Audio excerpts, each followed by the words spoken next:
बंधुओं, संधि प्रकरण में आज हम गुण संधि के विषय में जानेंगे।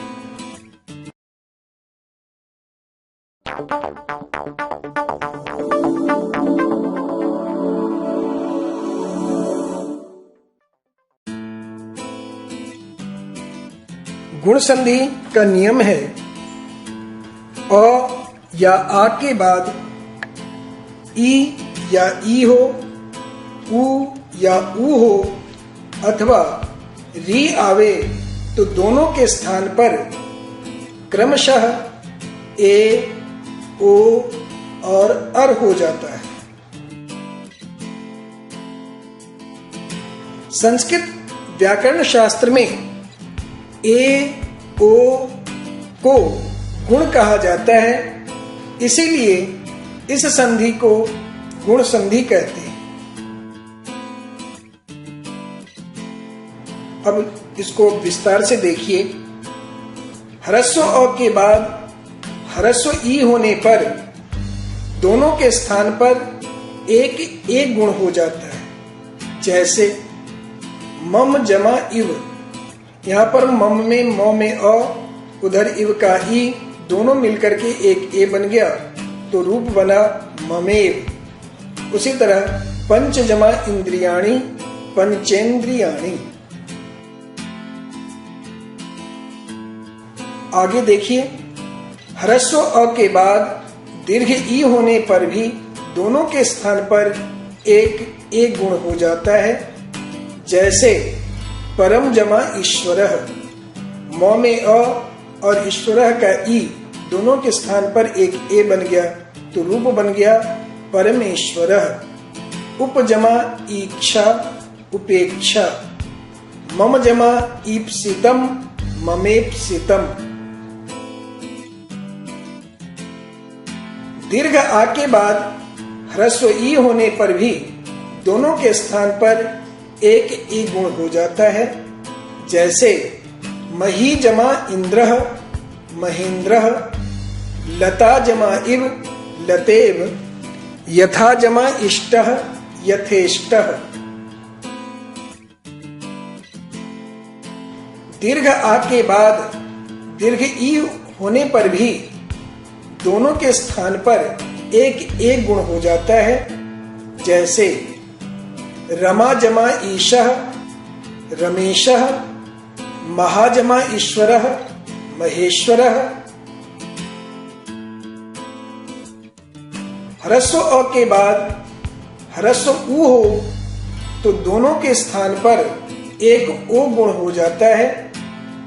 जैसे प्रकाश जमा उत्सवः प्रकाशोत्सवः, तब जमा उक्ति तवोक्ति, सूर्य जमा उदयः सूर्योदयः। ह्रस्व अ के बाद दीर्घ उ हो तो दोनों के स्थान पर एक ओ गुण हो जाता है। जैसे नव जमा ऊढ़ा नवोढ़ा, अनल जमा ऊर्ध्वम अनलोर्ध्वम, जल जमा ऊर्मिः जलोर्मिः। दीर्घ आ के बाद ह्रस्व उ हो तो दोनों के स्थान पर एक ओ गुण हो जाता है। जैसे महाजमा उत्सवः महोत्सवः, गंगा जमा उदकम गंगोदकम, महाजमा उज्ज्वला महोज्ज्वला। दीर्घ आ के बाद दीर्घ उ हो तो दोनों के स्थान पर एक ओ गुण हो जाता है। जैसे लता जमा ऊर्ध्वम लतोर्ध्वम, दया जमा ऊर्मिः दयोर्मिः, यमुना जमा ऊर्मिः यमुनोर्मिः। ह्रस्व अ के बाद ह्रस्व री हो तो दोनों के स्थान पर अर यह एक गुण हो जाता है। जैसे ग्रीष्म जमा ऋतु, म में अ और ऋतु का री दोनों के जगह पे अर हो गया तो बन गया रूप ग्रीष्म ऋतु। कृष्ण जमा रिद्धि कृष्णर्धि, हेमंत जमा ऋतु हेमंतर्तु।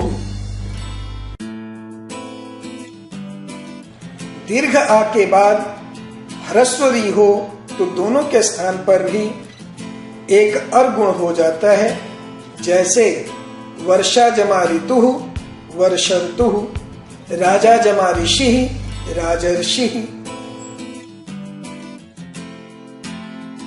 इस प्रकार आपने गुण संधि को नियम पूर्वक जाना। अब कुछ उदाहरण के माध्यम से विच्छेद करना सीखेंगे। जैसे देवेंद्र का विच्छेद होगा देव जमा इंद्र। गंगोर्मी का विच्छेद यदि करेंगे तो हो जाएगा गंगा जमा ऊर्मी। रमेशः का विच्छेद करेंगे तो हो जाएगा रमा जमा ईशः। देवर्षि का विच्छेद करेंगे तो विच्छेद होगा देव जमा ऋषि। अगले अध्याय में एक नए संधि के साथ फिर मिलेंगे। तब तक के लिए धन्यवाद।